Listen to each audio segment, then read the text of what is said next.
After months on back order, I finally got my hands on the Canon XA50. It's a 4K camera with a 1-inch CMOS sensor. It's basically the same camera as the XF400. The only difference is this doesn't shoot 4K 60 frames per second. It only does 30, which I don't really care about. I don't ever shoot 60 frames per second anyway. I always do 24. And the LCD screen is a little smaller, and also the quality is not quite as good. But other than that, it's pretty much the same camera, except this one is probably $500 to $600 cheaper than the XF400. I guess the only downside to not being able to shoot 60 frames per second at 4K is you can't shoot super slow motion with this in 4K. Only in the HD you can shoot down to 40%. In the 4K you can only shoot 80%, which is just, you know, hardly slow motion at all. So this camera is rugged. It's pretty heavy. It's not heavy, but it's, you know, it feels tough. It has this sort of texture to the handle, which makes it really easy to grip. It feels rugged, it feels heavy duty, and it feels good. It feels good when you're operating it. But I'm not really going to go into all the specs of this camera. There's plenty of other videos that talk about that, or you can just go to the Canon website or B&H or whatever, and you can see the exact specs of what this camera can do. But what I am going to do is show you some of the shooting modes this camera has, how I've set my camera up, this camera up after playing with it for about a week, my setup, and how I've changed the settings for what I think looks the best, and also talk about a few things that I don't like about this camera. There are 4 main shooting modes with the Canon XA50. The first is the P, which is programmed AE. Basically, it sets the shutter speed, the aperture, and the gain. It's almost like if you had it in auto mode, but you can set the white balance. So that's what I've been using for like run and gun stuff. If I got to get my shot really quick, it works great.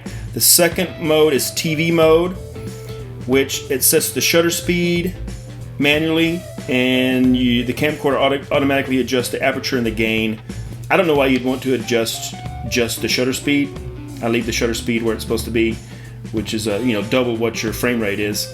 And then there's AV mode. You can set the aperture and the ND filter manually, but the camcorder automatically adjusts the shutter speed and gain. Manual mode, if you have time to really set your shots up, is what you should use, because you can set everything. You can set the shutter speed, the aperture, the gain, manual focus, and you have full control over the exposure. So if you have time to really set your shot up, use manual. Otherwise, P, program mode, is the one to use for running gun stuff. It works, I mean, the autofocus on these things are so great that you don't even need to worry about setting up a focus.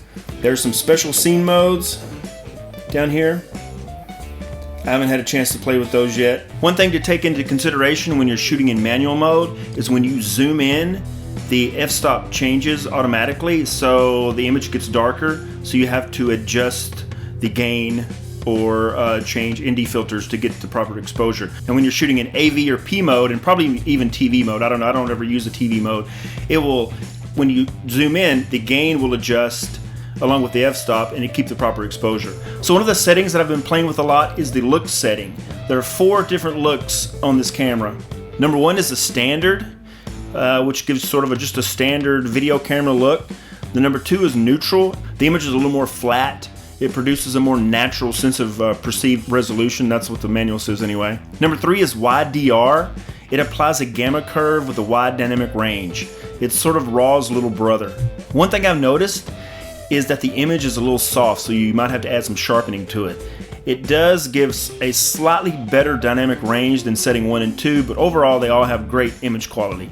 Now, number 4 is just black and white, but if I wanted black and white, I'll just do that in the editor. So one thing when you use number 3, the wide DR, the lowest available gain setting is 9. I'm not sure why that is. That's just the way the camera is set up. So coming from the old school cameras, when you would gain it up to 6 or even more, there would be so much grain in the video that it looked horrible. But with this camera, you can up the gain quite a bit, and it still looks great. So shooting in low light is actually not that bad. I mean, it's not the greatest, but it'll do in certain situations. One of the other features on this camera is slow motion. You can shoot slow motion in both MP4 and XF-AVC. The slowest you can get in 4K is 80%. You can also slow the video down to 80, 50, and 40% by just using HD, not in 4K. You can also shoot time-lapse up to 1200 times in both 4K and HD. The camera also has an infrared mode. You can select the color of the picture to be either white or green, and you can also turn on the infrared light to make the recordings even brighter. I tested both out and I couldn't see much of a difference really. So here are my settings for what I think looks the best in this camera. So I shoot a 4K 23.98 frames per second in XF80C. I shoot 23.98, which is 24 frames per second, because it looks a little more cinematic, and it also does a lot better in low light. I chose the XF80C because of the metadata that comes with the file.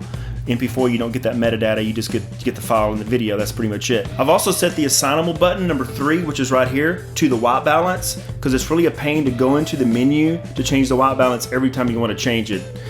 So you zoom in on something white and you just hit this button right here, and presto, you've got your white balance. I've also set the assignable button number 1, which originally it's the magnifying button. It magnifies the image. I guess you can get a good critical focus. I've turned that into basically the autofocus on and off, so you can zoom into your image, make sure the autofocus is on, get your focus, and then turn it off, and then zoom out, and then you have your critical focus. You can also do the same thing. The autofocus button on and off is right here on the LCD. Even though all the shooting modes look really great on this camera, I have selected to use the wide DR. It gives more dynamic range, and you can really go in and do some color grading and make the image really pop. So the wide DR setting is sort of like RAW's little brother, I would say. It's the closest thing to RAW on this camera. Since this camera does not shoot RAW, wide DR is the closest thing you can get to RAW, and gives a really nice image. So here are a few things I don't like about this camera. I don't like that you have to go into the settings to set the white balance. That's why I've set up the one of the buttons here to do the white balance part.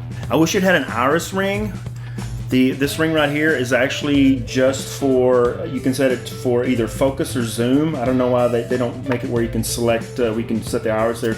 You can set it, there's a little dial right here, which is somewhat hard to get to. It still works, and it's what I've been using when I'm shooting in manual mode.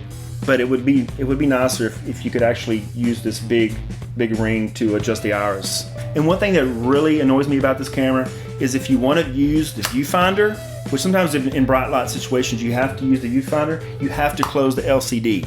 The viewfinder does not come on. There's no setting in the camera either that changes this. So if you want to use the viewfinder, you have to close the LCD, and then you can use the viewfinder.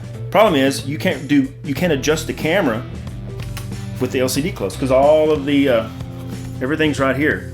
All the adjustments are basically touch screen, on the LCD. Another thing is the headphone jack it's in a bad place. It's right here. You have to open this thing up, and it's under here. Most cameras have the headphone jacks back here in the back. It would make more sense, right? This one doesn't make sense. It's up here in the front. And I guess one more thing about this camera that I don't like, I guess kinda, 4K, you can only shoot at 30 frames per second. You can't shoot 60.